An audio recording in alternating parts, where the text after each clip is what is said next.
Hey guys! Welcome to Anime Rewind, where we revisit animes from our childhood and try to see if they hold up to today or if they should just remain a good memory. In this podcast, we are currently watching the anime InuYasha and discussing episodes 8 to 17. My name is Mio. My name is Shang. And my name's Luffy. And welcome to Centipede Watch! So how about them spiders? I am a big fan of spiders. Yo, man, me too, man. Especially Spider-Man. Ooh, how about that new movie? Spider-Man. Spider-Man, Spider-Man. Does Whatever a Spider-Man does. Spins a web, shoots some more spider web. Look out! Here comes the Spider-Pig. So all of this has been a promotion for the upcoming Spider-Man movie, Spider-Man Far From Home, where we see Spider-Man take on his nemesis Aunt May in a battle for life or death.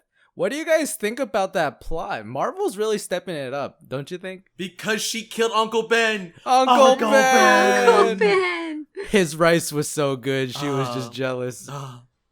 He had all the money, all the rice money, and she was like, no, you're dead. I'm evil now. This is Spider-Man Far From Home. Is that why she dresses so well in the Spider-Man movies and looks so young? She used all of Uncle Ben's rice money for facial reconstruction? All that Is that what plastic happened? injections, Botox. No wonder why she's such a villain. All villains wear Botox. Does that make me a villain now? I'm sorry, Shang. We're gonna have to cut you from this podcast. Oh no, this is where we break. We don't accept the villains here. We don't accept antagonists. Alright, time to here. start my own rewind. I'm rewind part 2. Welcome to Anime Rewind, where we revisit the animes we revisited in 2019 and see if they still hold up today. We are Anime Rewind, where we rewind back to those days of the old podcast. What? Welcome to Anime Rewind, Universe 66, where we are Universe 66, rewinding and rewatching our InuYasha from Universe 66, completely different from Universe 65. Oh, man. Yeah, that sounds like a really good podcast. I don't know, man. I'd watch it. Yeah, alternate universes. How would you watch a podcast? You use your imagination, Mio. Wow, I just came off as so negative there. You use your imagination, Mio. Like I lost your imagination, Mio. Like I lost all the sense of fun and happiness in my life or something. Oh, feels bad. Oh no. Mio, come I'm back. Squidward now. Oh no, I'm just sitting here, I'm Squidward-esque, Squidward. with SpongeBob and Patrick in voice chat right now. When Spider-Man and Squidward team up to fight Aquaman, it's insane. Aquaman. Oh, Aquaman. Oh. Aquaman, what a monster. What a monster. That reminds me, you guys, what do you call an Aquaman who can't stop laughing? I need to leave.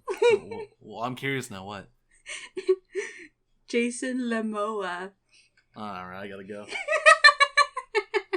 Guys, this has been Anime Rewind. We lasted 3 episodes, but it was a good run. Alright, cut. I'm out. I'm leaving. I don't want part of this anymore. I'm gone. Alright. And then there was just one. This is my podcast now. Hold up. I'm getting a call from our sponsors. What was that? We're canceled? What? Because of the joke? Oh, man. Alright, looks like we're canceled. Alright, guys. Hope you guys enjoyed this. We had such a good run. We all watched episodes 8 through 17 together, right? Mm-hmm. I think we'll do it a little bit differently last time. Last time I summarized all 7 episodes, but because I don't want to listen to my voice all the time, we're gonna split into 3 parts. In this segment of the episodes that we watched, I really felt like the plot was starting to get rolling. We met 2 more of the main protagonists that follow InuYasha and Kagome around, as well as one of the main antagonists was reintroduced. Overall, I felt like the direction of the anime has begun to progress. Right. So last time we watched that segment, what was it, like 1 to 7? That was it. 1 to 7. For me, oh man, you guys know how I felt after watching all 7 episodes with you guys. I wanted more. I wanted so much more. And then after watching 8 to 17, like you guys are saying, I felt good. It felt good watching all that meaty chunk, going through all like the separate mini arcs, meeting all the characters. Like, yes, this is what I wanted. And at 17, I still want more for sure, but it's not as bad as 1 through 7 when we first watched it together. Oh, yeah, I feel the same. I want to watch more. I can't wait till we get back to that and start watching more episodes. Oh, yeah, so definitely. Pretty much in the next episode, we're going to be covering 18 to 167. Let's go! Let's go! Let's go! I mean, our sponsors did tell us we're getting canceled. We got to go out with a bang. Big bang, big bang. All right, so episode 8 picks up right after the battle between InuYasha and Sesshomaru. And we get one of the less plot important episodes where we visit a village and there's a prince that has begun to act weird, and we're asked to go investigate what's going on with this prince.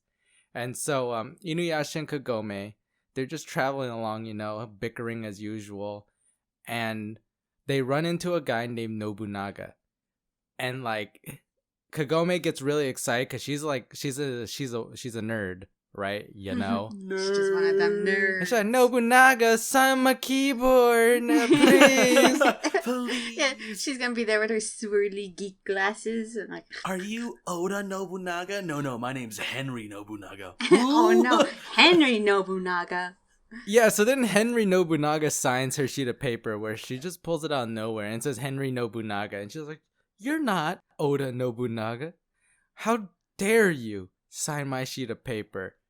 Oh wait, I had to backtrack. They meet him because the episode begins with Kagome taking a bath, and then a monkey steals Kagome's clothes and leads them to a man named Nobunaga. And in this moment, we answered one of the biggest mysteries from the last episode. We found out that Kagome wears a bra, meaning that she is half commando. Hashtag half commando. Hashtag half commando. Yes. And so we're still waiting to see if she wears the underwear. The pantaloons. The pantalones. Wait, those are pants in Spanish. I actually did a thing. I was eating lunch on Friday or something. I was really bored. And I was thinking about this podcast. And I was curious about what the feudal era meant. Like we hear that InuYasha is set in the feudal era. But I was like, so what years were that? Is that real? So I went to Wikipedia or something like that, and I found the feudal era actually lasts from the 11th century to the 18th century. So a good 700 years. That's a long time. Then I did the more precise search. I typed into Google feudal era underwear. Oh no. Oh, no. And I found out that underwear was invented in the 19th century. So based on history, not necessarily based on the anime InuYasha, but based on history itself, everyone in the feudal era was commando. You know what that means? Oh, no. You know what that means? Everything. It all means that everybody is hashtag Commando Kaede. Commando unless proven uncommando. Yes. So that a big mystery was solved there, don't you think? Yeah. I feel like it was, yeah. I'm fulfilled now. But the thing is, Kagome is from the 21st century, so that mystery is still there. In addition, we meet some of her friends in her time. And now the real question is, are they commando? Are they now civilized now that they hang out with Kagome? Or are they still Commando Kaede? Are they still feudal era peasants? Feels bad. Jesus, alright. Feels bad, man. I was trying to sneak a drink of coffee, and right when you said that, I almost did a spit take. Almost spilled some coffee on myself again. Okay, so back to episode 8. We solve the great mystery, and then we get asked by this Prince Nobunaga, not Prince. We get asked by this guy Nobunaga to go save his princess, who's been married off to a prince in a castle, and who has been acting weird recently. So like they go off, they get to this castle, and they find the prince. Who, okay, I saw the prince. I immediately thought, this guy does not look human at all. His face is wrapped up. He looks like a frog. And no one bats an eye. They're all like, the prince. And then the prince, and like the prince is like, princess, come here. like his voice actor sounded like, very froggish, if I must say so myself. He actually has a funny one-liner, but I don't remember what it sounds like. It's something about like her enjoying the castle or something, or not. Yeah, it's like, princess, the castle you like. Oh my goodness! I don't think that was it, but it was pretty close. To me, all I think is Kermit the Frog is saying that. My princess, you like it? So they end up finding the princess, and they're about to save her when the frog prince comes in, and they're like, what are you doing with princess? And then InuYasha's like, I'm gonna cut up those bandages on your face, and he does, and a frog appears. Oh, surprise, surprise, a frog. At that point, the prince's wife is like, oh my god, that's not the prince. Oh my god, how did you not notice? That was definitely not the prince ever. So good. But eventually they drive the demon out of the prince, and they are able to reunite the normal prince with the princess, and we get a happy ending, happily ever after.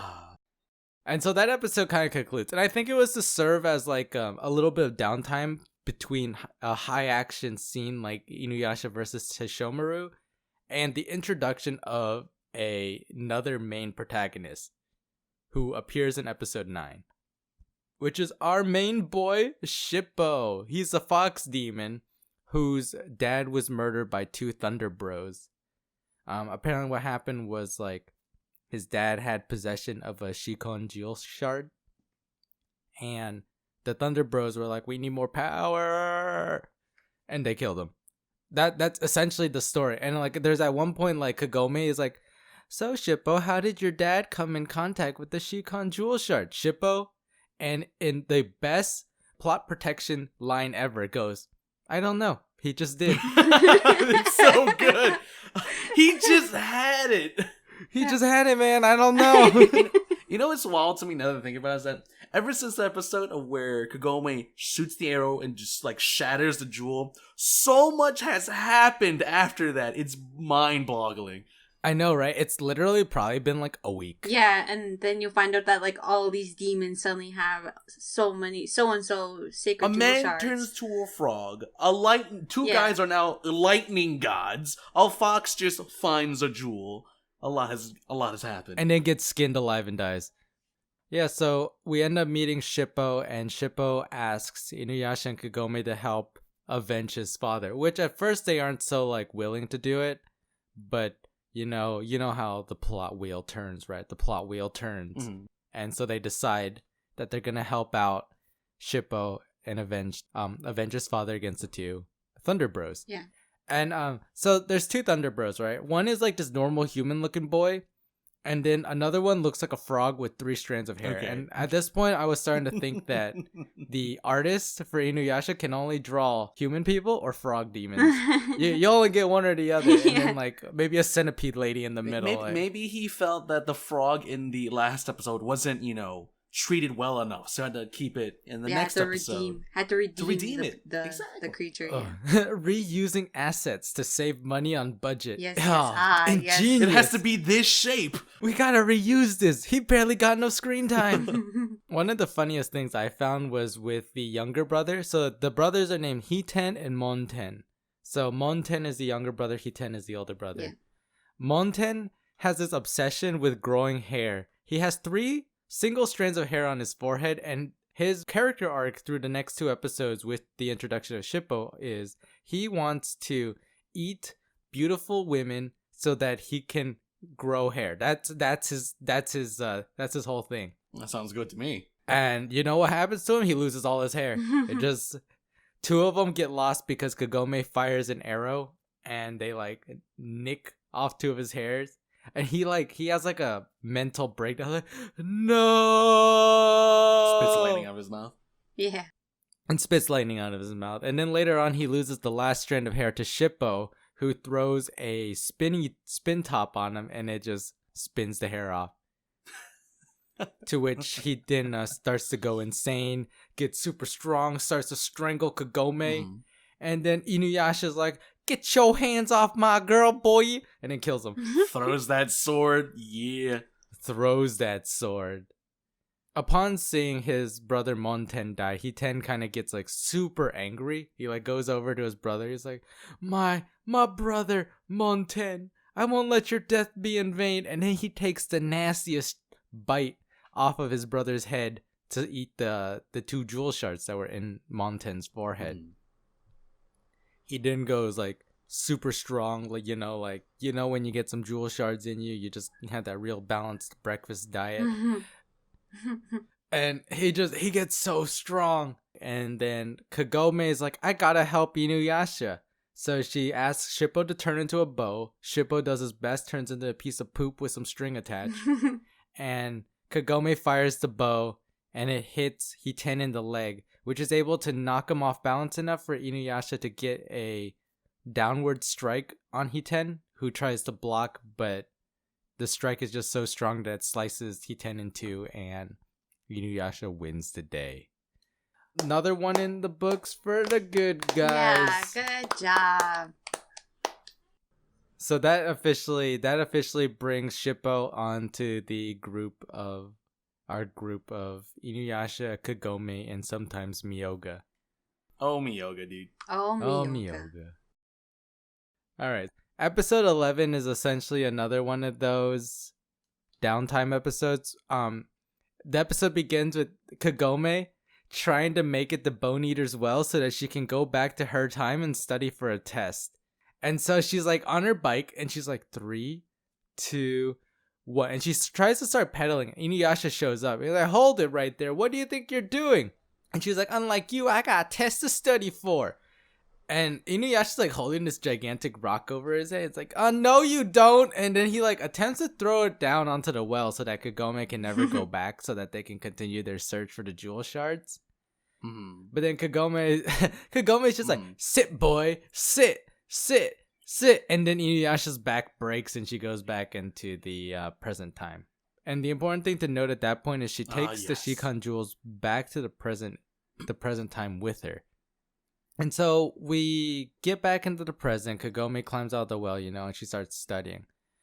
What I find really weird is that the antagonist introduced in this episode is a no mask from the feudal era, and it has a jewel shard embedded in the mask.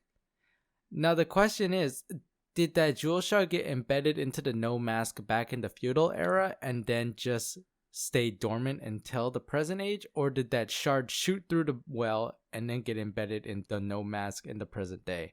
I'm not gonna lie, you just blew my mind right there because I didn't notice it until you said something like, I know, right? Jesus, hold up. I feel like it makes more sense that the shard was in the mask and it was in the mask the entire time rather than it shooting through the well, because if that was the case, then a whole ton of shards would have went shooting through the well. That's really cool to think. I love that, huh? I think it's the first one that it went into the no mask. Maybe the no mask like rampaged a lot back in the day, and then eventually someone sealed it away. And because Kagome's grandpa is known for keeping weird things at the shrine, it may have just naturally ended up there. Oh, I love that idea. I love this shit so much. Kagome has this thing in her, goes back in time feudal area, shoots it, breaks into shards, comes back. The mask has a shard. And then the conclusion collects the shard from the mask. I love that. That's great. I love that shit so much. What's going on is like things that happened in the past are affecting the present to some small extent. Anyway, this like no mask like senses that the jewel shards are now. There are some jewel shards in the present area, and it like breaks free from its seals. And the person who discovers it is Kagome's grandpa. And Kagome's grandpa knows quite a bit about the weird Japanese artifacts. So he knows that this no mask kills people by entering their orifices and consuming them from the inside, and uses that as energy. So Kagome's grandpa takes a Yeah. bunch of talismans and he like just stuffs them inside his mouth and like seals up his face and everything. And I was watching this and I was like, Grandpa, you forgot one important hole. Oh no, no, Luffy, wait, no, wait. Oh, But you know what? No. But you know, the thing is, like, the anime never confirmed nor denied what happened. That's true. That's true. And you know what, too? The grandpa was laying on his stomach at the Oh time. no! Oh, So the mask had booty full up, access. booty up. Oh no. Oh, no. Booty up No. because of the hardwood. It's true Oh, though. There was baby. like wooden pillars right on top of him. By the way, I'm surprised he didn't like break Oh, ribs. man. Grandpa, It's true. rookie mistake. Always cover the butthole, or else you too might end up being the human centipede. Always. Anyway, Actually, no, he wouldn't become the human centipede. He would look more like cat dog, you know, but he would be the front of the human centipede. with like. No, but how would he be the front though? Because the mask is on the butt, Wait, and then he has that wait, face it doesn't himself. put, So it he's doesn't like cat use dog. his body He's and cat sticks out of dog. wherever it inserts. It just eats them. It doesn't become cat dog. It would just become dog.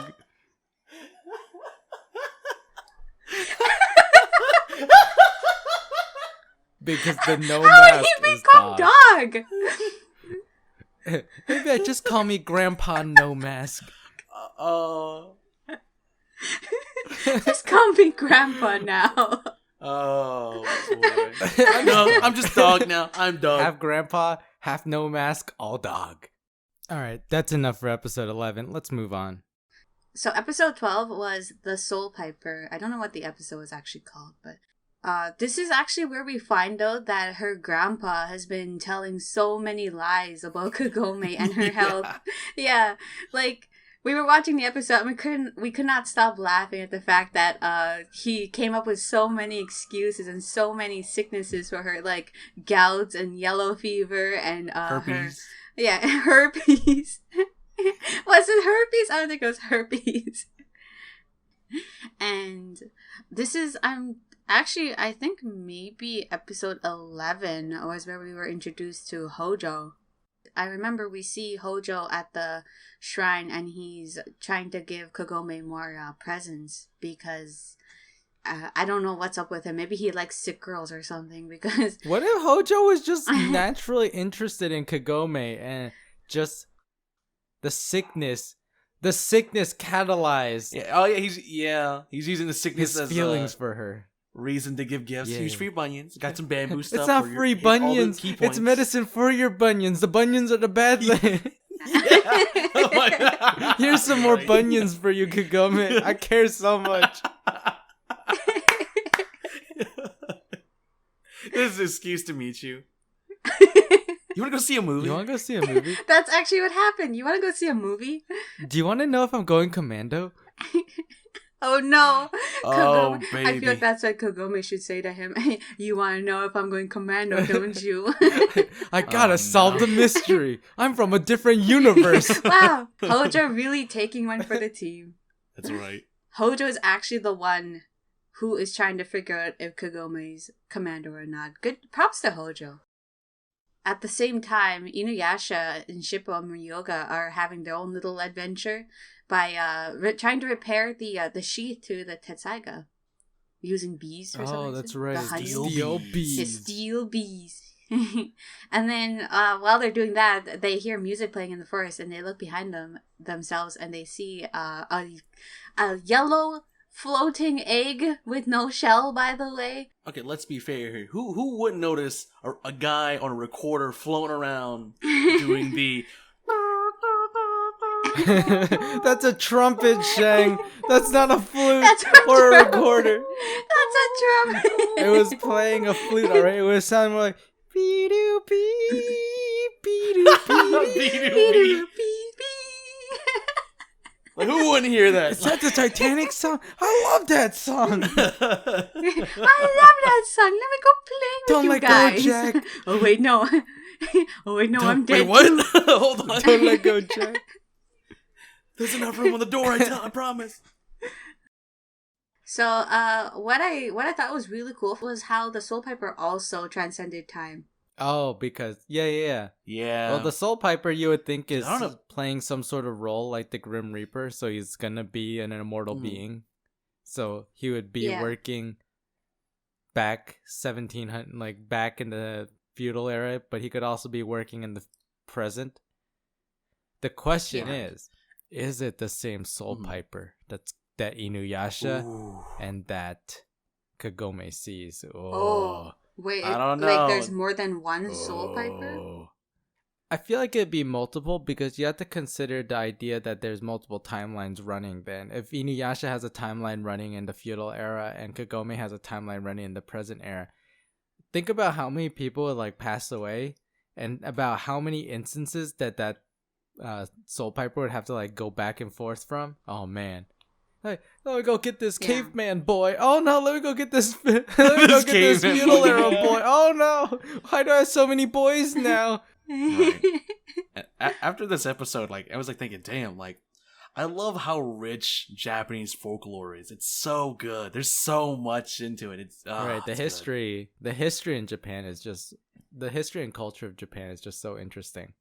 So next we covered episode 13, which is the story where it starts off with like InuYasha and Kagome looking for another jewel shard, and they end up coming across a girl who gets thrown off a cliff by some like leggy thing. So she gets acquainted with InuYasha and Kagome, and she's pretty much just a demon hater, and she doesn't like but she ends up asking her master to house him for the night, and InuYasha is acting weird though this entire episode. He's acting like he doesn't want to be near anyone, and he wants to be alone the entire time, and like he doesn't want to stay in the shrine. They end up falling asleep, I think. No, actually no, InuYasha realizes that he didn't sense spiders in the compound. We're surrounded. Yeah, he's like, I can't believe I didn't sense them. And then they find out that they're surrounded by a ton of spider guys, and they get attacked by the spooters. And then get out of here. yeah, that's actually what happens. They cover him in their white webby stuff, and he's having trouble getting through it. And Kagome's wondering like, why can't InuYasha just claw his way out or something, And then he asks her to leave. And she refuses to. And at the same time, the girl that they saved earlier, I forgot her name. I'm pretty sure she has a name, but I don't think she shows up again. But anyway, there's a scene where she goes to her master, and her master is dying from the spiders. And then we go back to InuYasha and Kagome escaping from the temple area. And that's when InuYasha pulls off the webbing. And then Kagome gets a nice look at human InuYasha, who, by the way, is so cute. Ooh. As soon as, like, his black hair came out, I was like, ooh, la la. Ooh, la la.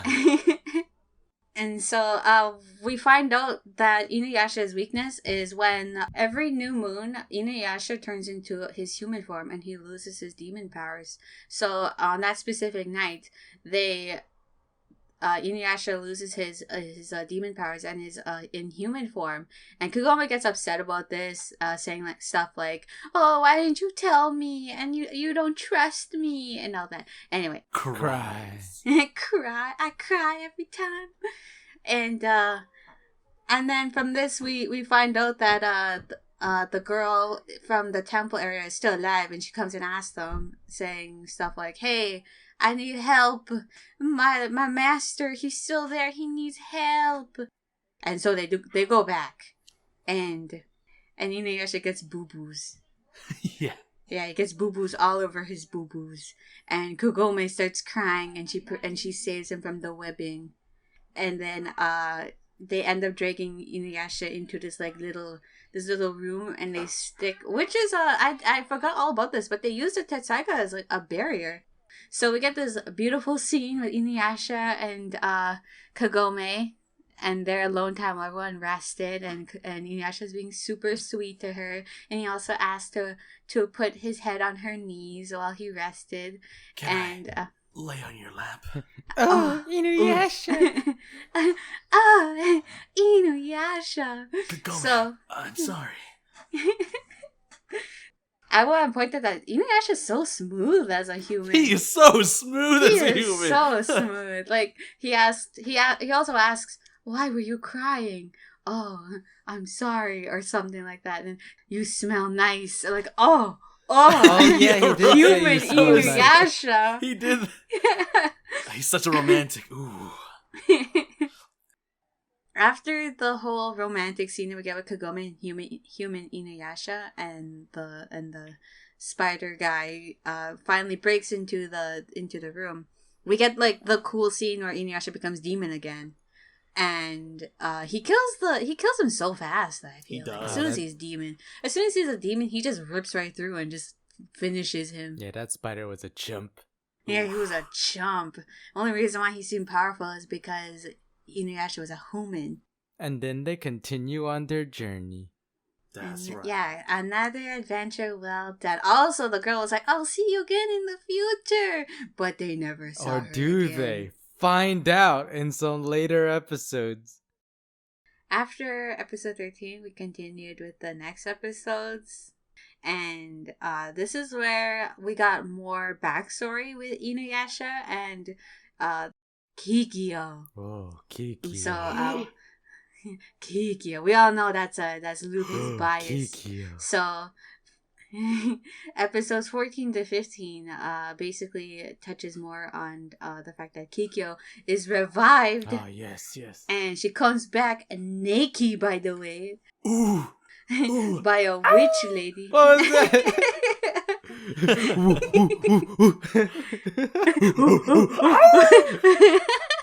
Oh no. So, it's the episode starts off with a demon woman named Urosue who steals the remains of Kikyo, and with this she's able to revive Kikyo's body. She realizes that Kikyo's body that she made out of mud and bones, yummy dirt, dirt and bones isn't fully finished because the soul was reincarnated and so she gets lucky by the fact that she's able to find Kagome like right after that scene, right? And she ends up like taking Kagome and giving her a bath, by the way, with herbal tea. Oh, so nice, you know. Open up her pores. Bath in some soup. Yeah, bath in some soup. That's so bad. Don't suck it up, Kagome. Not all of us can have nice baths like that. Right. And we find out that this so-called soup that she's laying in is actually some kind of a soul-sucking water thingy, apparatus thingy that sucks out her Kikyo's soul, and the use of it was to put the soul back into, like, you know, the mud body, the hot mud body. I want to say it's not as hot as I remember it being. It was much better back in the day. Did not age well. It was really censored too because she didn't have a butt crack. She had no butt crack. No, she did not. You know what? At least we know that Kikyo will never be a part of a human centipede. Unless she's the end part. Hashtag no crack. Yeah. No crack. The nomads can't use her. So we get to InuYasha and Kaede, and they show up in the area, and they find out that they see Kikyo's clay body sitting there, and Kagome hears a voice, a beautiful lady's voice, and she's like, "Don't say my name, don't." And then, don't say my name. And then InuYasha, like, you know, does what he does and goes Kikyo. And then we get revived Kikyo. Yay! And she's angry. She's so mad. She's so pissed. She is mad. And then from this, Kikyo's revived, but she's angry and she's bleeding, and she's also making accusations to InuYasha, saying stuff like, "Why did you betray me?" And InuYasha's like, "Huh? What? I did what now? I did what now? What you talking about? You betrayed me." Wait. I want to add context to the bleeding part, because if we add no context, no one will know where she's bleeding from. Oh no! Well, I mean, she doesn't have a butt crack. So But it doesn't come I from know. the butt crack, Camille. I mean, I'm about to get to that part. Can you let me Jeez, explain? Blood from the butt Jeez, crack. What Luke, happened let before me- she died? Jeez. Why did you betray Why did me? you betray me? My bloody butthole.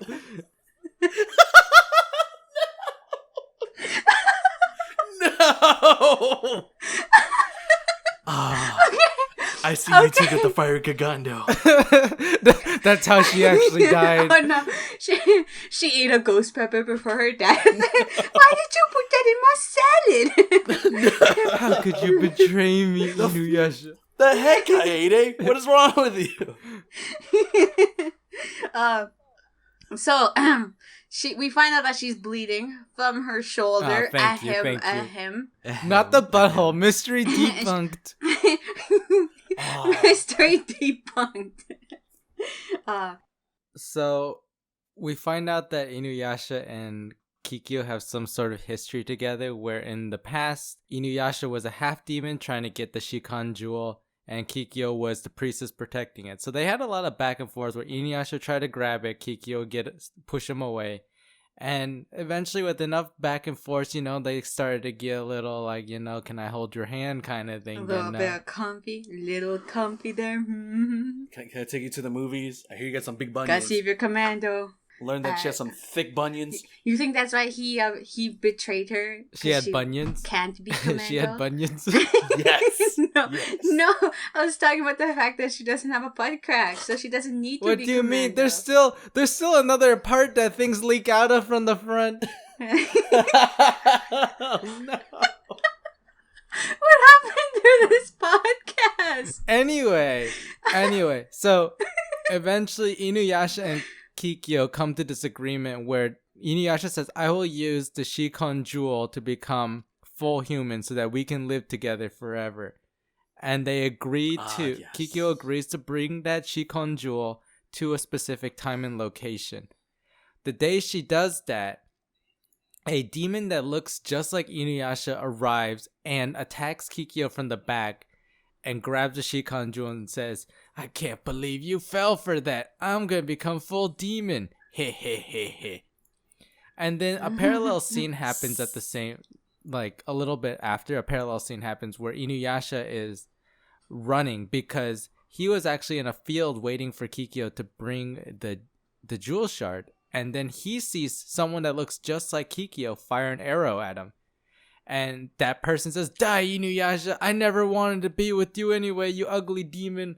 And he gets upset, so he decides to run to the shrine where Kikyo normally is and attempts to steal the jewel shard, which has been placed there. So we get that scene. And then eventually the injured actual Kikyo pins the actual InuYasha with the Shikon jewel to the tree. And that's where that's all the backstory we have. And so we're left with a Kikyo that believes that she was betrayed by InuYasha, and an InuYasha who believes that he was betrayed by Kikyo. And so the episodes wrap up with those two kind of like fighting it out a little bit, and eventually Kikyo has to retreat because her new dirt body just doesn't have enough strength to continue on, and InuYasha like chases after her. So then the episode ends with Kikyo falling off a cliff, and InuYasha believes that Kikyo has died again. Episode 16, we're here. My boy Moroku. Finally see him. He's walking down. He's trying to find. He's like, all right, I gotta go somewhere. Where do we go? Drops his rod. All right, we go this way. Here's some story about some fine ladies over here. And this is where we learn that my boy Moroku really likes swimming. And he goes there. He learns about a princess that has like fallen ill or something. Goes there, talks to what I believe her father. They're he's trying to figure out what's going on. Looks at a statue. There's a demon. All right, everyone, get the heck out! I gotta do this. Whatever you do, don't look in. No matter what it sounds like, don't look in. And for some reason, the father trusts him so much, he tells everybody, don't look in. Even though it sounds crazy, I trust him. Moroku, I love him. He does his thing, takes care of the demon, helps the guy's daughter out. He doesn't like it, robs him blind, and just moves on and sells everything. This is the part after where he's bathing now. He's kind of sad. It's like, I didn't get much out of it. He meets our band, our trio. It's like, oh, that's a fine lady over there. This is Kagome's bathing. It's like, ooh, all right. Kagome's naked a lot in these episodes. Yeah, she really is. It's like, oh, there's a man here. All right, I'm not interested. Wait, what is she wearing around her neck? Oh, is she Conjules? And then he leaves, talks to his friend. I forgot what the discussion's about. Essentially, they make a plot to steal the jewels. Right. He doesn't want to use violence. The next day comes around. All right, let's start the plan. I want you to attack that guy, and I'll take the girl and the jewels. And the no bicycle. problem. And it's my favorite scene because the whole plan turns out well. InuYasha is being assaulted, and Kagome's like, InuYasha! Here comes my boy Moroku. Swoops in! Takes Kagome and the bike. And the This bike. is the crazy part. This is the crazy part. Moroku is from the feudal area, but my boy swooped the girl and took a bike, a machine that he does not know how to use, but he uses it flawlessly. My boy. In a robe outfit too. Is that good? Oh, that's true. He was wearing a robe. How do you pedal when you're wearing a robe? That's gotta be hard. And sandals. Nah, Oh my God. sandals aren't the problem. Now if your robe gets caught in the tire, everyone's gonna find out if you're commando or not. Yeah, right. You make it sound like nothing's gonna stop him from riding that bike, though. I feel like if your rope got stuck in the tire, you would stop and untangle it. Yeah. But no, in Luffy's mind, he imagines Moroku He just keeps on going, completely naked, no Right. underwear, just keeps going. Oh, man. That poor seat. Oh, Kagome's gonna have to wipe it down afterwards. It's just some booty sweat. What are you talking about? All right.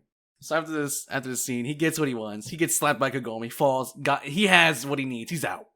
InuYasha's about to kill his friend, and this is where we get introduced to his black hole in his hand. Wind tunnel. Oh, it's so badass. They love it. I want to talk about how I thought that it was just a single cloth that covered Okay. his black hole, but then we find out that it's actually anal beads. Anal beads. Oh no. Yeah.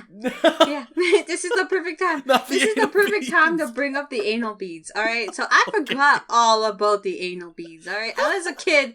It did not register in my head what they were or what they did. I just saw a cloth. Like, all I saw was, like, the butt flap thing over his palm. Oh. And then now I remember it was the beads. The beads were the actual thing that was sealing the black hole from sucking everything up. That's right. The anal beads. It was always the anal beads. Yeah. Should have used those, Grandpa. Yeah, he should have. That's a good segment. If there's something wrong, if you got a hole that's like flaring and you want to get that thing covered up, get you some anal beads, all right? So essentially, my boy Moroku, escapes.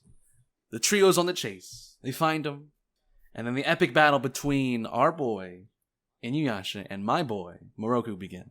Which I'll tell you what, going back to the episode where the Thunder guy with his rod and they're fighting InuYasha, and he cuts that right. And you come to the fight with Moroku and InuYasha, and he has essentially the same rod. I'm thinking, man, this guy's rod is pretty strong, because I was thinking, man, this would be an easy fight for InuYasha, but I guess I was young and dumb. Would you then. say that he had some hard wood? He has some really hard wood. Some good wood. Oh, no. But in the end, my boy's clumsy, trips up, InuYasha wins the run. And then he uses the wind tunnel on my boy, on InuYasha. But Strips Kagome, himself of the anal beads as well.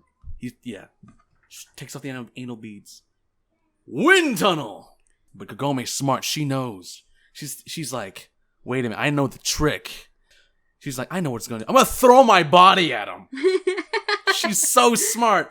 He's like, oh, I don't want to hurt nobody. No, puts the anal beads in. Because remember, if you got something wrong with you, if you got a hole that you need to cover up, anal beads. Flies that knocks him out.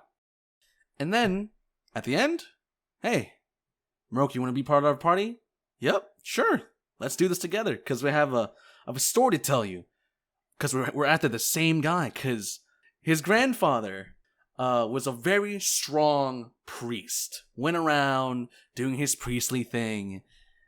He fought a strong demon he's been chasing for years. And every year, the demon changed into different forms. But finally, the 6th or 7th year, I don't remember, the demon transformed into a woman.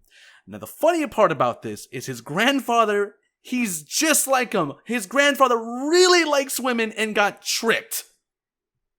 And the demon was like, bam, shoot you through the hand. And now your children, your descendants will have this curse of a hole in their hand that will suck anything and everything that you love and will kill you. I actually wanted to point out the irony of that wind tunnel.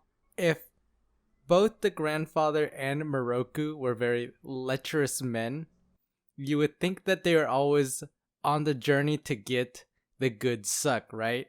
But they got cursed, and they can only give the good suck. That's the true curse of Moroku. Oh my. No suck, but always sucking. Oh, man. Hashtag, we only do the sucking. So, like, I bet you Moroku doesn't actually feel bad about the wind tunnel. He's just, man, always sucking, but no suck. Always sucking. No suck. No suck. That's all I had to say. No suck. And then after his story, there's one thing that I love. Or actually, I'm going way too far. But there is one thing that I love that would be very, very prevalent as the story continues. Kagome is sitting and he's like, oh, he doesn't seem that half bad of a guy. Touch butt. Kill him! I want this man dead! And that butt touch will forever be in the anime, continuing on. And we also get his one-liner, will you bear my child? Oh. Kagome, will you bear my children? Episode 17 is essentially the group continuing trying to find more shards. And then apparently there's a bickering between InuYasha and my boy Moroku, because I guess InuYasha is jealous, because I guess Kagome seems to treat Moroku better. As we continue, I guess they learn about there is a Shikon jewel in the area. And so instead of working together, they split up. The boys split up, trying to find what they need to do. So Moroku does his thing, and for the better half of the portion, we follow InuYasha, and he is literally like full cop, just shaking everyone down. You got a weird smell on you. You smell like ink. Do you know anything about the jewel? Sit, boy. Bam. And so that's his better half of the investigation. While the real antagonist here is a painter. Now all this ink thing is because a painter apparently has the ability to draw whatever he wants, summon it, and it does its thing and kills whatever he wants. So he got out of a useless ability, fought an army, went to go find a lord to be in service of his army. Which this is the really sad part. I didn't really remember this until now, or whenever I grew up remembering the scene or seeing the scene. And he tries to get hired by this guy. The guy's like, "Oh, I'm impressed by your ability." Some guy talks. "Oh, it's all bull. Throw him out of here." The guards beat him up viciously. I'm like, damn, that is rough. Jeez, that is rough. And then the prince says, "Stop it, all right? Stop it, all right?" And no, I remember it. I thought they'd let him go. No, they throw his body into a river. I'm like, all right, this is some messed up stuff. I like how the princess is like, "Stop it, but we're gonna roll him up and throw him in a river." Okay, don't worry about it. That's fine. It's fine. It's what you can do that one. Yeah. Somehow this boy has great survival instincts. He rolled a nat 20. He survives. Next thing we know, InuYasha's still investigating. Moroku goes to the mansion place that our painter left from. They said, "No, we don't want no monks doing any BS. Get out of here." All right. Then the mansion gets assaulted by Moroku's false prophecy of, hey, the darkness is coming. Guards get slain. Apparently the demons are after the princess. What turns out all these demons come from is from the painter, who is apparently having a nightmare of the princess sucking his blood. The good suck. Hashtag good suck. He wakes up. The painting demons disappear. They treat my boy Moroku like royalty. InuYasha's apparently meets up with Moroku. After that, InuYasha pesters one guy. Turns out it's our painter boy. He summons a monster. They fight, and they meet him at his house. He draws up a horde of demons, and they fight. And this is my InuYasha can't really deal with the smell of the ink too. Yeah, that's right. And my poor boy, when he cuts the demon, he's like, "Oh, what is this? Blood and ink?" Passes out. Swirly eyes. Swirly eyes. Good old anime eyes. And at the house is where the epic battle of our now band of 4 against the painter. Whole horde of ink monsters. Our boy Moroku removes his anal beads. Time to give you the good suck! Wind tunnel! Sucks about half the army. Painter's really amazed by this. And Moroku has to stop because he's like, ooh, there was too much of the good suck. I have to stop. I'm out of stamina. And our boy InuYasha's like, even though he can't take the smell of ink, he goes in, swipes what he does, passes out. All right, but he still goes after the painter successfully. He finds out through Kagome that the shard is in the bamboo ink, cuts it free. All right, that's it. All the demons are gone. And one final straw for the painter. He's backed up onto a tree. There's a sword there. Cuts himself. Blood. I thought this was so gruesome when I saw this again. Yeah. I was like, whoa, this was on TV. Yeah. Oh no. He's like, bam, I cut myself. All right, demons or ink, listen to me. Take my blood, use it. Let us be one. And so the ink apparently listens, I guess, because it has a conscience. Ghost surrounds our painter, and like our boy Moroku, he gets the good suck. Except, they suck his blood. He's essentially turned to muck. He is dead. And Moroku is kind of sad because the shard is corrupted and needs to be cleansed. He can't touch it. Kagome, boink, picks it up. No problem. All right, we're good. That's essentially the end of that episode. That's it. That is episode 17. Right, so that wraps up our 10 episodes that we watched. It's time to play our favorite segment again. Commando or not commando. We got some new players on the field this time. Let's go. My boy, Shippo. Commando. Definitely commando. All right. Contender number 2, Kikyo. Yes. Oh, yeah. Oh, yeah. Oh, yeah. Oh, yeah. She better be. I wouldn't watch it if she was. But no. I wouldn't watch it if she was wearing underwear down there. Dead anime to me.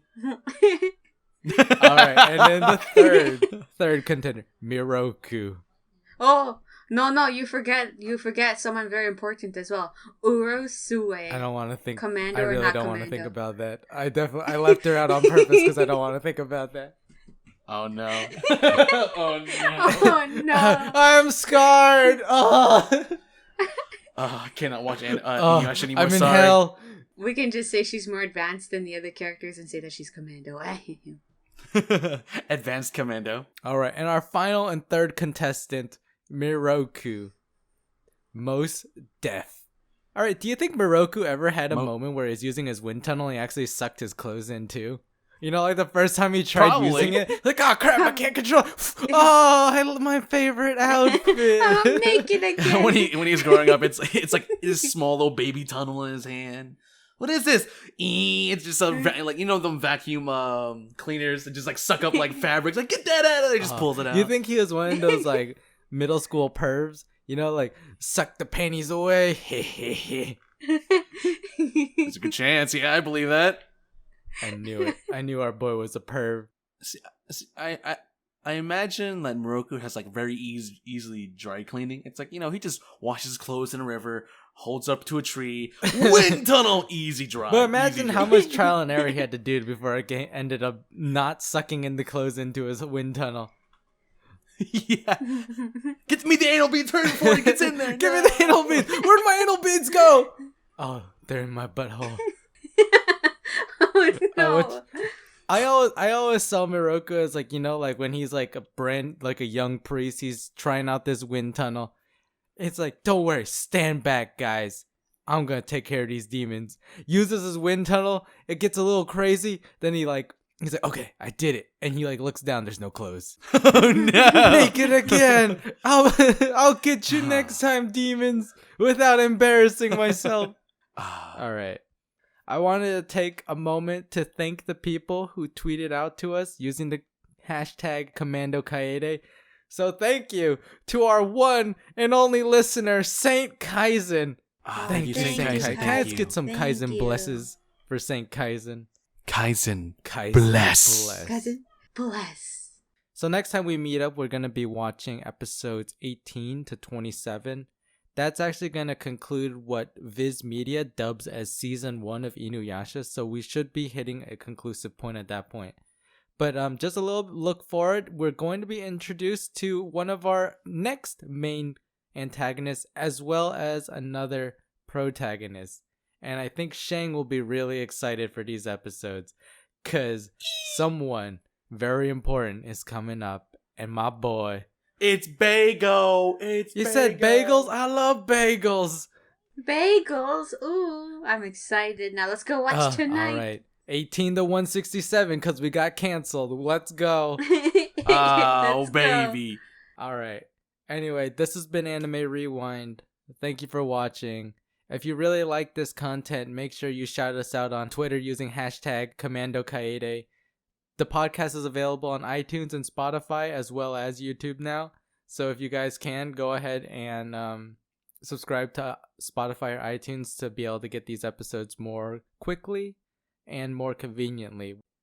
We'll be seeing you guys next time. Episode 4 will be going out July 23rd. So we'll see you guys then. This has been Anime Rewind. My name's Luffy. My name's Shang. And my name is Mio. Can I get some hashtag the good sucks for this episode? All right, on 3, okay? At 3? 1, 2, 3. Hashtag Hashtag good good suck. suck. Good oh suck. my god, we're never gonna get this right. And remember, commando until proven not commando. Later.